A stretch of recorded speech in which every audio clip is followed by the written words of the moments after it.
All right. Welcome back to another Post Game Pod Week 11 edition for the Philadelphia Eagles. My name is Marcos Conan Negron, and I'm coming to you coming off of a 35-18 win. Okay, wait, sorry, 26-18 win against the Washington Commanders here at home on Thursday Night Football, and I'll get down to my the reason why I messed up that number there in a little bit. But first, what a game! It was ugly until the fourth quarter, where the Eagles broke off 20 points in the fourth and really exploded and took this game by grabbed it by the hands here. And now we have a 2-game lead in the division, have an 8-2 record. A lot of good things to take from this game, and I can't start anywhere else but the defense. And I know we'll get to a few other guys later, but I think the defense was the story of this game. Coming into this game, the Commanders' offense was extremely effective and efficient, and they've been one of the better offenses in the whole league this year.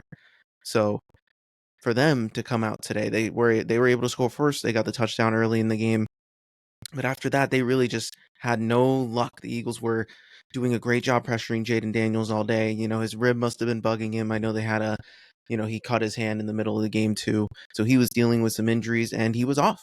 And the Eagles defense did a really good job of disguising coverages. He missed a few throws. Like there was a couple of drives there where we're like, whew, we got away with it because he missed a throw.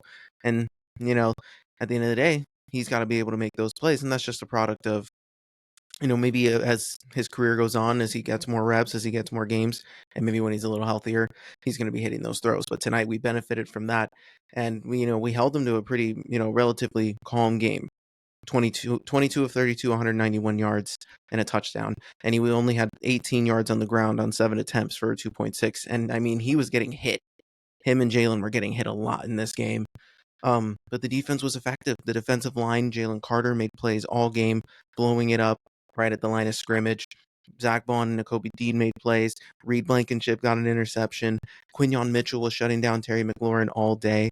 It was a perfect defensive effort, especially because this offense was struggling all game.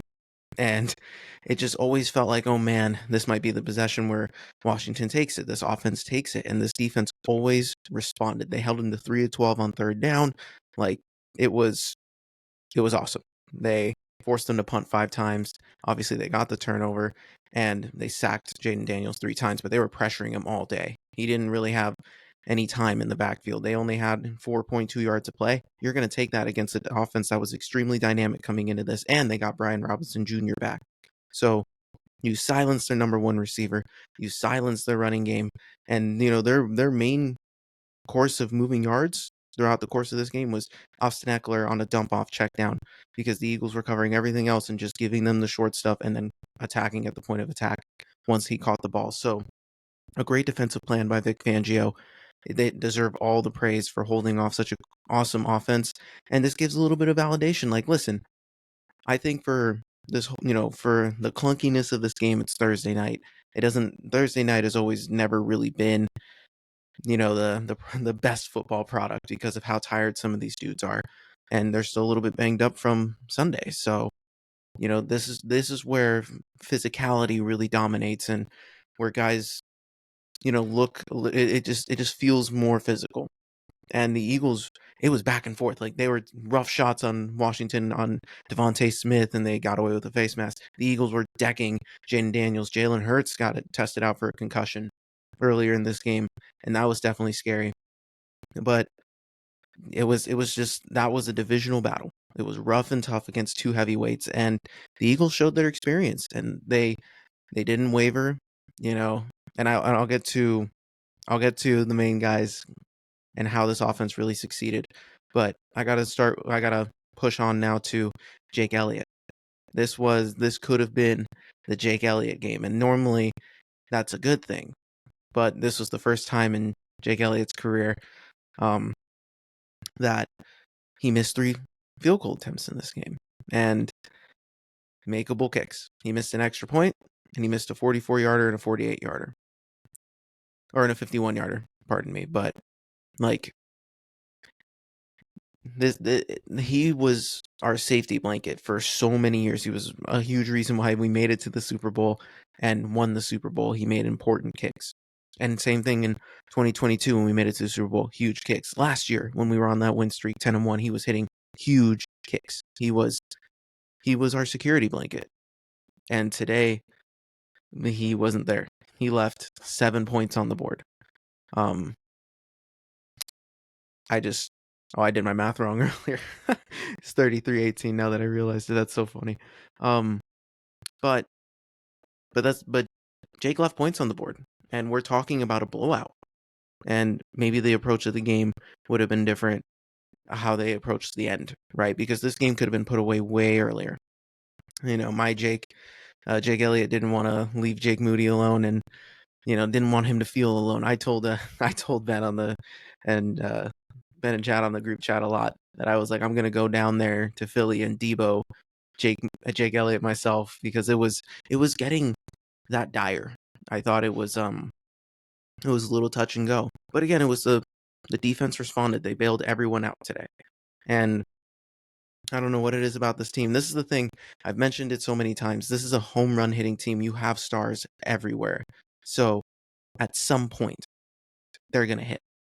And tonight's star was Saquon Barkley. And I guess, what I can do here is he's going to definitely be a game ball recipient, and I'll start with that. But Saquon Barkley was our home run spark today. Last week, it was A.J. Brown. This week, it was Saquon Barkley. And it was all in the fourth. I think it really started at the drive in the fourth quarter early, and they had Kenny Gainwell running a few times, and it felt like when Kenny got those runs, they got to see what Washington was running and adjust to it on the fly there. And they realized, oh, that's what they're doing. And they were able to abuse that the rest of the fourth quarter, and it broke open for 2 huge Saquon touchdown runs. And that's what you need. They diagnosed where the weakness was in a defense that was holding them all day, and they figured it out, and they were able to win that game.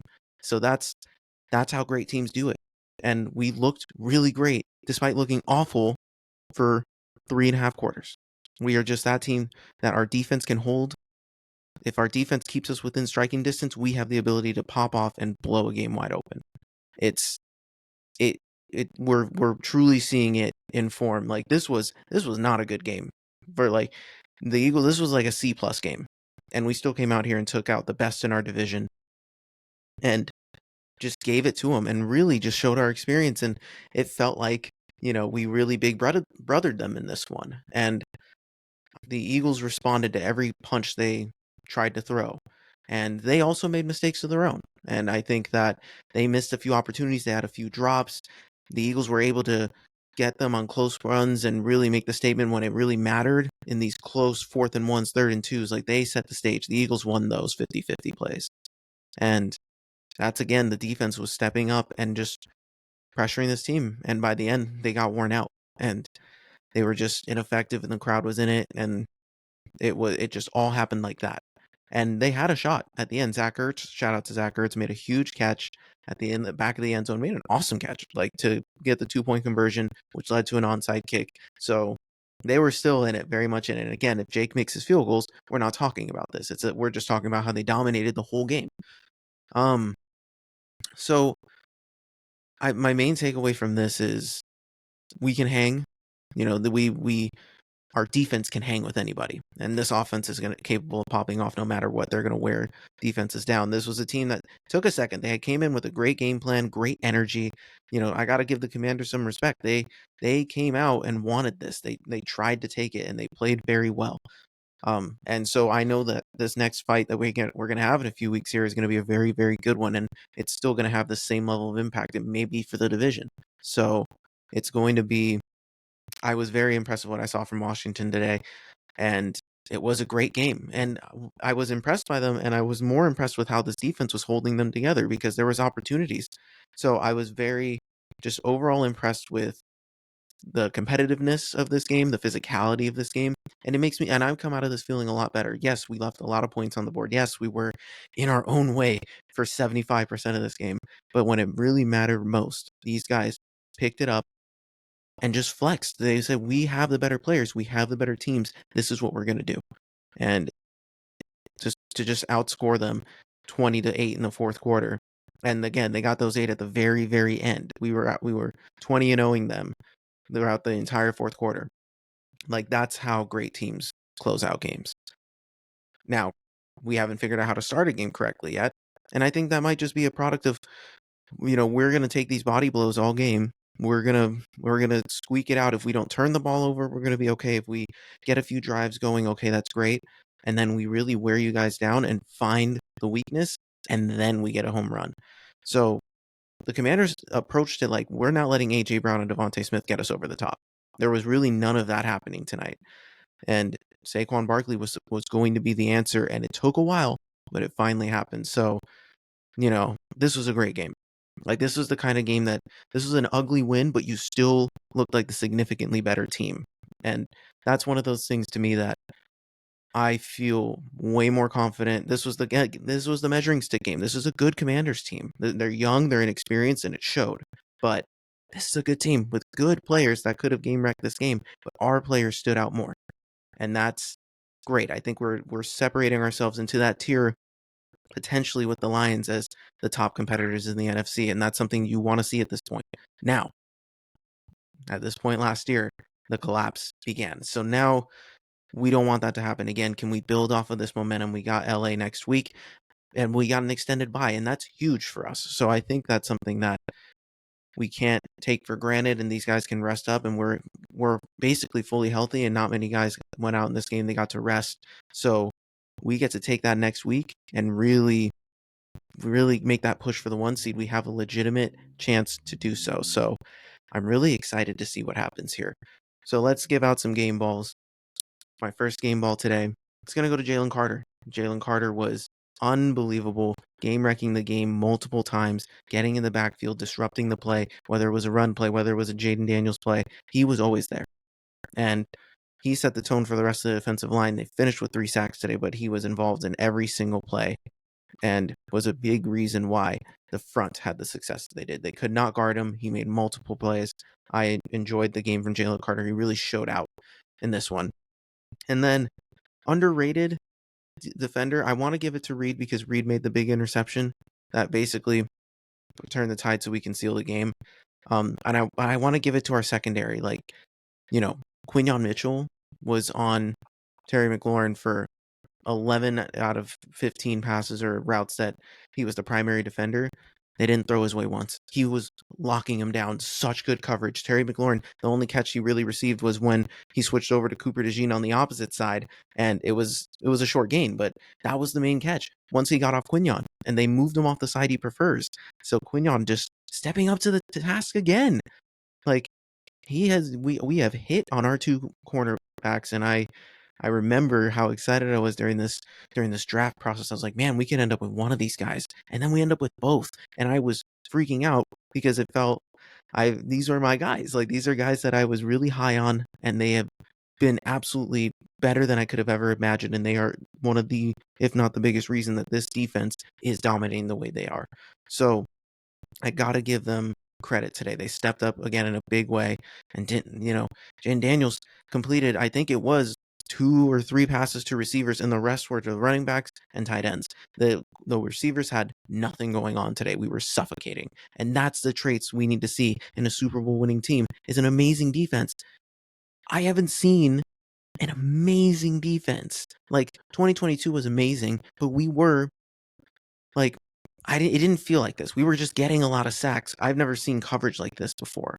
Like, it was insane. It was really good. This team feels more complete, even though the talent in the front was definitely not the same, and the approach to how we're winning these games defensively is not the same. But I like this. It feels sustainable because we're getting pressure, we're getting sacks, and we're defending well on the back end. Like, it's complete, and it starts, with these corners doing well, and Jalen Carter again doing well.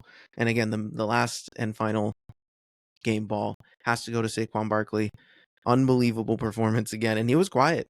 He had, I think, at one point, I forget exactly how many he had at that time, but he was in his 20s. Like, he had 20 or 21 carries, and he only had like 78 yards. And he finishes this game with 26 carries, and he had 146 yards. He just blew open 2 big plays. and got those 2 touchdowns in the fourth to put it away. And he also had a huge 48-yard dump-off catch, which was huge. It kept the drive alive. Ultimately, we didn't end up scoring the touchdown there, but it was the main, or actually, I think we might have scored the touchdown on that drive. It was either the drive after or that drive. But Saquon Barkley making a big play, like that's what he's here for, and it was his time to shine today. The other guys had plays here and there, but Saquon was the home run hitter today, and just again to be this effective and to have nearly 200 scrimmage yards. He didn't have to go that much against Dallas, and I felt like this was the game that you were going to use him a lot to wear this team down, and they did just that. They just gave him body blow by body blow. Even if they weren't getting anything, they were still just trying to figure out where the hole was, and it worked out. So this rushing game in general was unbelievable today. I mean, you get 43 yards from Kenneth Gainwell and 39 yards from Hurts and a push touchdown. And again, Saquon, he could have had 3 touchdowns, but he fell down and, he got pulled down at the 1. Yeah, for the amount of times that's happened this season, I feel so bad. A lot of touchdowns on the board for Saquon Barkley going to Jalen Hurts, but, Saquon ends up with 2. And it was just another amazing game, and he was the main reason. That's all we were hoping for. Like, obviously, Jalen was under duress a lot this game, and the pressure was really getting there, and it really felt like, okay, this needed to be like a Saquon has to break open a few plays kind of game, and he did that. So to know that he can do that at any time, to know that the threat of AJ exists, the threat of Devontae, Dallas Goedert hit a big play today, and Jalen Hurts with his legs, like the fact that all that happened, and yet we knew Saquon was going to have to be the factor, and it made it work. Like, that's huge. So shout out to Saquon for just continuing to be the special piece that we've been missing amongst a team of special players. And this team is improving each and every week. And now we get 2 more good challenges. Like, this is the stretch where we get to show, hey, we are a true Super Bowl contender. Take us seriously. So I'm really excited to see what happens. And I hope that, we can build off of this performance going into an extended bye. We're going to be fully healthy again against this Rams team. And this Rams team is desperate, and they're playing the Patriots this weekend. So we'll see what happens. That whatever happens this weekend will give us the best sense of which version of the Rams we're going to be getting going into next week. So huge win. I couldn't be happier. It was a little touch and go there, but we powered through it. We didn't play our best, and we looked like the significantly better team. And that's something that I feel really good about. This wasn't like last year where we were sneaking away with these super easy 1-score games that, like, oh man, we barely squeaked by.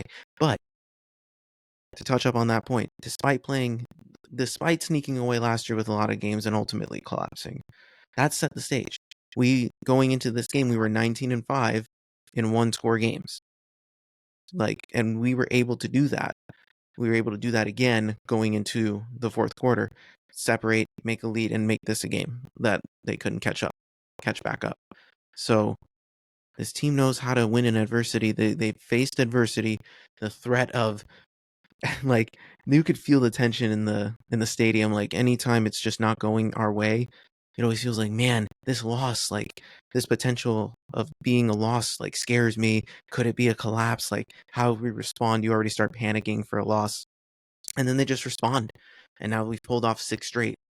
So we just got to keep the momentum up. And if we're winning 8, we got the Rams, the Ravens, and the Panthers before we face the Commanders again. If we peel off these next 3, like, we're set. And that's something that we really, in terms of winning the division, and that's something that I hope we can accomplish. But it starts next week. They get the rest. I'm super happy with everything that happened today. We needed a win like this. This was a gritty win against the best of the best in your division, the up-and-comer, and we gave them our knockout punch as the potential winners of this division. But it started today. We took a hold of the division today, and that's something I was hoping for and super glad it happened. So I think we'll cut it off here. This was the Post Game Pod, Week 11 edition for the Philadelphia Eagles on the Behind the Back podcast feed.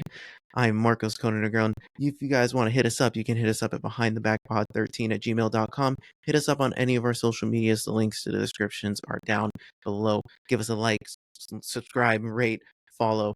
We really appreciate all the support we've been receiving.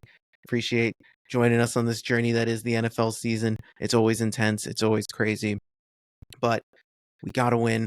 It's on to LA, and we got a little break. So I'm excited to take Sunday off. Peace. Fly, Eagles, fly.